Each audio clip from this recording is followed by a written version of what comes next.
साथियों, अपने लाइफ से अगले कुछ मिनट्स निकाल कर मेरी इन बातों को ध्यान से सुनना, क्योंकि आज मैं आपको एक कहानी की मदद से सुनाऊंगा कि कैसे आपको जिंदगी में कभी हार नहीं माननी चाहिए। कुछ भी हो जाए, हार नहीं मानना मेरे दोस्तों। आइए इस कहानी को शुरू करते हैं। बहुत पुराने ज़माने की बात है। एक लड़का था जिसके माता पिता इस दुनिया में नहीं थे। वे अपनी लाइफ इंडिपेंडेंट से जीता था, पढ़ाई भी करता था, सेठ के यहाँ नौकरी भी करता था, एक छोटे से गांव में रहता था। ये उस जमाने की बात है जब बिजली वगैरह नहीं थी। उस लड़के के पास 4 मोमबत्तियाँ थी। उन्हें जला करके जितना भी उजाला होता, जितना प्रकाश होता, उसी में वह पढ़ाई किया करता। एक शाम में वह मोमबत्ती जलाकर संध्या पूजन करके बाहर गांव में सामान लेने के लिए चला जाता है। और इस बीच में इन 4 मोमबत्तियों ने आपस में बात करना शुरू कर दिया।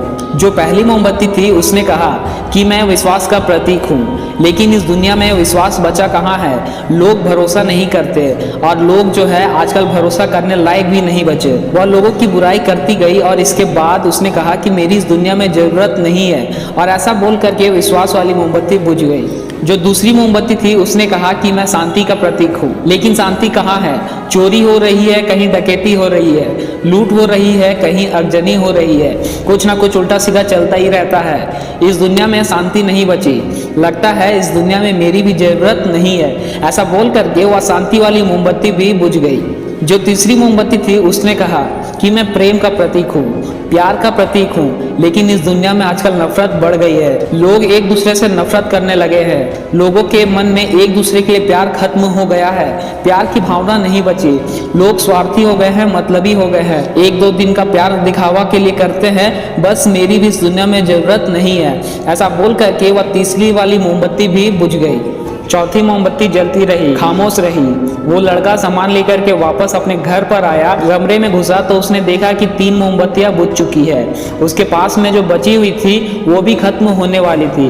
वह चिंता में पड़ गया, कहने लगा कि ये क्या कर दिया, मेरा साथ नहीं दिया, सब मुझे छोड़कर चले गए। मोमबत्तियां बुझ गई, यह सोचकर उदास होने ही वाला था कि चौथी मोमबत्ती ने कहा, रुको, मैं आशा का प्रतीक हूँ, मैं आशा हूँ, उम्मीद हूँ। मैं जब तक हूँ, शांति, विश्वास, प्रेम वापस लाया जा सकता है। तुम एक काम करो, मेरी मदद से बाकी तीनों मोमबत्तियों को जला दो। लड़के ने वही किया।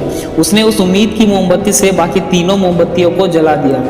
दोस्तों, ये कहानी छोटी थी लेकिन सार बहुत बड़ा है। जीवन में जब आपको लगे कि सारी मोमबत्तियां बुझ गई है, उस आखिरी मोमबत्ती को बुझने मत देना, जो उम्मीद की मोमबत्ती है, आशा की मोमबत्ती है। होप बनाए रखना, क्योंकि उम्मीद की मोमबत्ती जलती रहेगी तो दुनिया में आप चाहे जिस अंधकार में पड़ जाए, आपको एक किरण दिखती रहेगी जो आपको वहां से बाहर निकाल कर लाएगी। उस उम्मीद की मोमबत्ती से अपने लाइफ में खोया हुआ प्रेम पाया जा सकता है, खोया प्यार पाया जा सकता है, खोया हुआ पैसा भी पाया जा सकता है, हुई ताकत पा सकते हैं। लेकिन शर्त यह है कि उम्मीद की मोमबत्ती जलती रहनी चाहिए। एक बार फिर से वही बात कहूंगा जो अक्सर कहता हूं, कर दिखाओ कुछ ऐसा कि दुनिया बनना चाहे आपके जैसा। दोस्तों, इसी के साथ इस वीडियो को एंड करता हूं और समझ आया होगा आपको कि इस दुनिया में हमें कभी हार नहीं माननी चाहिए। हमें हमेशा उम्मीद बनाए रखनी चाहिए और उम्मीद की उस किरण की मदद से जब चीज में हम हार चुके हैं उसे फिर से करने की कोशिश करनी चाहिए।